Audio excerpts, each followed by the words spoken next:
കർത്താവേ, നിന്റെ വിശുദ്ധ വേദ പ്രമാണത്തിൽ അടങ്ങിയിരിക്കുന്ന അത്ഭുത കാര്യങ്ങളെ കാണുവാൻ നാഥ ഞങ്ങളുടെ ഹൃദയകണ്ണുകളെ പ്രകാശിപ്പിക്കണമേ. ആമേൻ. വിശുദ്ധ മത്തായി എഴുതിയ സുവിശേഷം 5-ാം അധ്യായം. ബറഖമോർ. യേശു പുരുഷാരത്തെ കണ്ടപ്പോൾ മലയിൽ കയറി. താൻ ഇരുന്നപ്പോൾ ശിഷ്യന്മാർ തന്നെ സമീപിച്ചു. താൻ വായ് തുറന്ന് അവരെ പഠിപ്പിച്ചു പറഞ്ഞു: ആത്മാവിൽ ദരിദ്രർ ഭാഗ്യവാന്മാർ, എന്തെന്നാൽ സ്വർഗരാജ്യം അവർക്കുള്ളതാകുന്നു. ദുഃഖിതർ ഭാഗ്യവാന്മാർ, എന്തെന്നാൽ അവർ ആശ്വസിപ്പിക്കപ്പെടും. താഴ്മയുള്ളവർ ഭാഗ്യവാന്മാർ, അവർ ഭൂമിയെ അവകാശമായി അനുഭവിക്കും. നീതിക്കായി വിശന്നും ദാഹിച്ചും ഇരിക്കുന്നവർ ഭാഗ്യവാന്മാർ, അവർ തൃപ്തരാകും.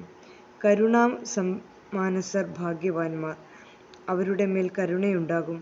നിർമ്മല ഹൃദയർ ഭാഗ്യവാന്മാർ, അവർ ദൈവത്തെ കാണും. സമാധാനം വരുത്തുന്നവർ ഭാഗ്യവാന്മാർ, അവർ ദൈവമക്കളെന്ന് വിളിക്കപ്പെടും.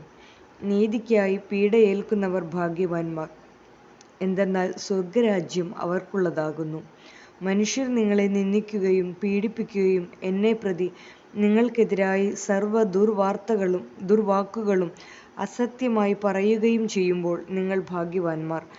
അപ്പോൾ നിങ്ങൾ സന്തോഷിച്ച് ആനന്ദിപ്പിൻ, എന്തെന്നാൽ സ്വർഗത്തിൽ നിങ്ങൾക്കുള്ള പ്രതിഫലം വർദ്ധിച്ചിരിക്കുന്നു.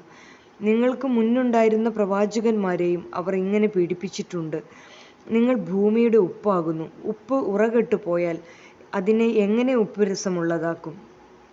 പുറത്തേക്ക് എറിഞ്ഞു കളഞ്ഞിട്ട് മനുഷ്യരാൽ ചവിട്ടപ്പെടുവാനല്ലാതെ മറ്റൊന്നിനും അത് പ്രയോജനപ്പെടുകയില്ല. നിങ്ങൾ ലോകത്തിനു വെളിച്ചമാകുന്നു. മലമേൽ പണിയപ്പെട്ടിരിക്കുന്ന നഗരത്തിന് മറഞ്ഞിരിപ്പാൻ സാധ്യമല്ല. ആരും വിളക്ക് കത്തിച്ച് പറയുടെ കീഴിൽ വയ്ക്കുകയില്ല, പിന്നെയോ വിളക്കു തണ്ടിന്മേലാണ് വയ്ക്കുന്നത്. അപ്പോൾ അത് ഭവനത്തിലുള്ള എല്ലാവർക്കും പ്രകാശം പ്രദാനം ചെയ്യുന്നു. ഇങ്ങനെ തന്നെ മനുഷ്യർ നിങ്ങളുടെ സൽപ്രവൃത്തികൾ കണ്ടിട്ട് നിങ്ങളുടെ സ്വർഗസ്ഥനായ പിതാവിനെ പുകഴ്ത്തുവാൻ തക്കവണ്ണം നിങ്ങളുടെ പ്രകാശം അവരുടെ മുമ്പിൽ വിളങ്ങട്ടെ. ന്യായപ്രമാണത്തെയോ ദീർഘദർശിമാരെയോ നീക്കുവാൻ ഞാൻ വന്നുവെന്ന് നിങ്ങൾ വിചാരിക്കരുത്. നീക്കുവാനല്ല, പൂർത്തീകരിക്കുവാനാണ് ഞാൻ ആഗതനായിരിക്കുന്നത്. ആകാശവും ഭൂമിയും അഴിഞ്ഞു പോകുന്നതുവരെയും സർവവും സംഭവിക്കുന്നതുവരെ ന്യായപ്രമാണത്തിൻ്റെ ഒരക്ഷരമോ വരയോ എങ്കിലും മാറിപ്പോകുകയില്ലെന്ന് സത്യമായി ഞാൻ നിങ്ങളോട് പറയുന്നു. ആകയാൽ ഈ ചെറിയ കൽപ്പനകളിൽ ഒന്നിനെ ലംഘിക്കുകയും അപ്രകാരം മനുഷ്യരെ പഠിപ്പിക്കുകയും ചെയ്യുന്ന ഏവനും സ്വർഗരാജ്യത്തിൽ നിസ്സാരൻ എന്ന് വിളിക്കപ്പെടും. എന്നാൽ അനുഷ്ഠിക്കുകയും പഠിപ്പിക്കുകയും ചെയ്യുന്നവനോ സ്വർഗരാജ്യത്തിൽ ശ്രേഷ്ഠൻ എന്ന് വിളിക്കപ്പെടും. നിങ്ങളുടെ നീതി സോപ്രന്മാരുടെയും പരീശന്മാരുടേതിനേക്കാൾ വർദ്ധിതമല്ലെങ്കിൽ നിങ്ങൾ സ്വർഗരാജ്യത്തിൽ പ്രവേശിക്കുകയില്ല എന്ന് ഞാൻ നിങ്ങളോട് പറയുന്നു.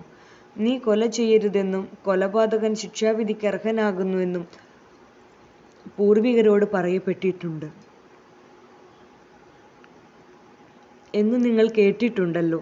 ഞാനോ നിങ്ങളോട് പറയുന്നു, സ്വസഹോദരനോട് വൃഥാ കോപിക്കുന്ന ഏവനും ശിക്ഷാവിധിക്ക് അർഹനത്രേ. സഹോദരനെ മൂഢ എന്ന് വിളിക്കുന്നവൻ ന്യായവിധിക്ക് അർഹനാകുന്നു. ഭോഷ എന്ന് വിളിക്കുന്നവൻ അഗ്നിനരകത്തിനും അർഹനത്രേ. ആകയാൽ ബലിപീഠത്തിങ്കൽ വഴിപാടർപ്പിക്കുവാൻ കൊണ്ടുവരുമ്പോൾ നിന്റെ സഹോദരന് നിന്നോട് എന്തെങ്കിലും വിരോധമുള്ളതായി നിനക്ക് ഓർമ്മ വരുന്നുവെങ്കിൽ വഴിപാട് അവിടെ ബലിപീഠത്തിനു മുന്നിൽ വച്ചിട്ട് നീ പോയി ആദ്യമേ സഹോദരനോട് രമ്യപ്പെടുക, പിന്നീട് വന്ന് നിന്റെ വഴിപാട് അർപ്പിക്കുക. അവൻ ഒരുമിച്ച് വഴിയിലായിരിക്കുമ്പോൾ തന്നെ നിന്റെ പ്രതിയോഗിയോട് വേഗം ഐക്യപ്പെടുക. അല്ലെങ്കിൽ പക്ഷേ അവൻ നിന്നെ ന്യായാധിപന്റെ മുമ്പാകെ ഏൽപ്പിച്ചേക്കാം. ന്യായാധിപൻ നിന്നെ സേവകനേൽപ്പിക്കും. നീ കാരാഗൃഹത്തിലാകുകയും ചെയ്യും. അവസാനത്തെ ചില്ലിക്കാശ് കൊടുത്തു തീർക്കാതെ നീ അവിടെ നിന്ന് പുറത്തു വരികയില്ല എന്ന് ഞാൻ സത്യമായി നിന്നോട് പറയുന്നു. നീ വ്യഭിചരിക്കരുതെന്ന് പറയപ്പെട്ടിട്ടുള്ളത് നിങ്ങൾ കേട്ടിട്ടുണ്ടല്ലോ. ഞാനോ നിങ്ങളോട് പറയുന്നു, സ്ത്രീയെ മോഹിച്ചുകൊണ്ട് അവളെ നോക്കുന്ന ഏവനും തൽക്ഷണം ഹൃദയം കൊണ്ട് അവളെ വ്യഭിചരിച്ചു കഴിഞ്ഞു. നിന്റെ വലത്തെ കണ്ണാണ് നിനക്ക് വിരുദ്ധത വരുത്തുന്നുവെങ്കിൽ നിന്നിൽ നിന്നത് ചൂഴ്ന്നെടുത്ത് എറിഞ്ഞുകളക. എന്തെന്നാൽ നിന്റെ ശരീരം മുഴുവൻ നരകത്തിൽ വീഴുന്നതിനേക്കാൾ നിന്റെ ഒരവയവം നഷ്ടപ്പെടുന്നതാണ് നിനക്ക് നല്ലത്. നിന്റെ വലങ്കൈ നിനക്ക് ഇടർച്ച വരുത്തുന്നുവെങ്കിൽ അത് നിന്നിൽ നിന്നും വലിച്ച് ഛേദിച്ചെറിഞ്ഞു കളക. എന്തെന്നാൽ നിന്റെ ശരീരം മുഴുവൻ നരകത്തിൽ വീഴുന്നതിനേക്കാൾ ഒരവയവം നഷ്ടപ്പെടുന്നതാണ് നിനക്ക് നല്ലത്. സ്വഭാര്യയെ ഉപേക്ഷിക്കുന്നവൻ അവൾക്ക് ഉപേക്ഷണപത്രം കൊടുക്കണം എന്ന്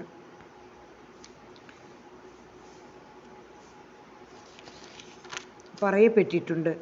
പരസംഗം കാരണം കൊണ്ടല്ലാതെ സ്വഭാര്യയെ ഉപേക്ഷിക്കുന്നവൻ അവൾ വ്യഭിചാരിയാകുവാൻ ഇടയാക്കുന്നു എന്നും ഉപേക്ഷിക്കപ്പെട്ടവളെ പരിഗ്രഹിക്കുന്നവൻ ചെയ്യുന്നത് വ്യഭിചാരമാണെന്നും ഞാൻ നിങ്ങളോട് പറയുന്നു. വീണ്ടും നിന്റെ ആണകളിൽ നീ വ്യാജം കാണിക്കരുതെന്നും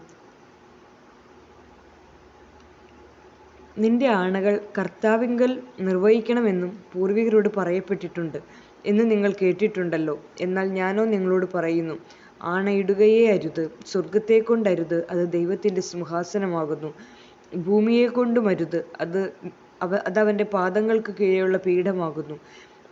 യെരൂശലേമിനെ കൊണ്ടും അരുത്, അത് മഹാരാജാവിന്റെ നഗരമാകുന്നു. നിന്റെ തലയെക്കൊണ്ടും ആണയിടരുത്. എന്തെന്നാൽ അതിൽ ഒരു തലമുടി ഇഴ പോലും കറുത്തതോ വെളുത്തതോ ആക്കുവാൻ നിനക്ക് കഴിവില്ല. നിങ്ങളുടെ വാക്ക് ഉവ്വ് ഉവ്വ് എന്നും ഇല്ല ഇല്ല എന്നും ആയിരിക്കട്ടെ. ഇവയിൽ കവിഞ്ഞുള്ളത് ദുഷ്ടനിൽ നിന്നുണ്ടാകുന്നു. കണ്ണിനു പകരം കണ്ണ്, പല്ലിനു പകരം പല്ല് എന്ന് പറയപ്പെട്ടിരിക്കുന്നത് നിങ്ങൾ കേട്ടിട്ടുണ്ട്. ഞാനോ നിങ്ങളോട് പറയുന്നു, നിങ്ങൾ ദുഷ്ടനോട് എതിർത്തു നിൽക്കരുത്. നിന്റെ വലതു ചെകിട്ടത്തടിക്കുന്നവന് മറ്റേ ചെകിടും തിരിച്ചു കാണിച്ചു കൊടുക്കുക. നിന്നോട് വ്യവഹരിച്ച് നിന്റെ കുപ്പായം എടുപ്പാൻ ആഗ്രഹിക്കുന്നവന് നിന്റെ പുറംകുപ്പായം കൂടി വിട്ടുകൊടുക്കുക. 1 മൈൽ നിന്നെ നിർബന്ധിക്കുന്നവനോട് കൂടെ 2 മൈൽ പോകുക. നിന്നോട് യാചിക്കുന്നവന് കൊടുക്കണം. നിന്നോട് വായ്പ വാങ്ങാൻ ആഗ്രഹിക്കുന്നവനെ നീ തിരസ്കരിക്കരുത്. അയൽക്കാരനെ സ്നേഹിക്കുക, ശത്രുവിനെ ദ്വേഷിക്കുക എന്ന് പറയപ്പെട്ടതായി നിങ്ങൾ കേട്ടിട്ടുണ്ടല്ലോ. ഞാനോ നിങ്ങളോട് പറയുന്നു, നിങ്ങളുടെ ശത്രുക്കളെ സ്നേഹിക്കണം, നിങ്ങളെ ശപിക്കുന്നവനെ അനുഗ്രഹിക്കണം, നിങ്ങളെ വെറുക്കുന്നവർക്ക് നിങ്ങൾ നന്മ ചെയ്യണം, നിങ്ങളെ ബലാത്കാരമായി കൊണ്ടുപോയി പീഡിപ്പിക്കുന്നവർക്ക് വേണ്ടി നിങ്ങൾ പ്രാർത്ഥിക്കണം.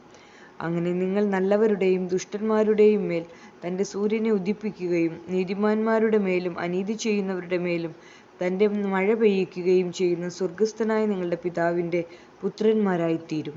നിങ്ങളെ സ്നേഹിക്കുന്നവരെ നിങ്ങളും സ്നേഹിച്ചാൽ നിങ്ങൾക്ക് എന്ത് പ്രതിഫലമാണുള്ളത്?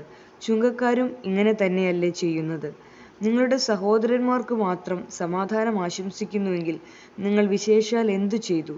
കണ്ടാലും ചുങ്കക്കാരും ഇത് തന്നെയാണ് ചെയ്യുന്നത്. ആകയാൽ സ്വർഗസ്ഥനായ നിങ്ങളുടെ പിതാവ് പൂർണ്ണനായിരിക്കുന്നത് പോലെ നിങ്ങളും പൂർണ്ണരായിരിക്കണം. ആമേൻ. ദൈവമേ, സ്തുതിക്ക് യോഗ്യമാകുന്നു. ബാറക്കുമോർ.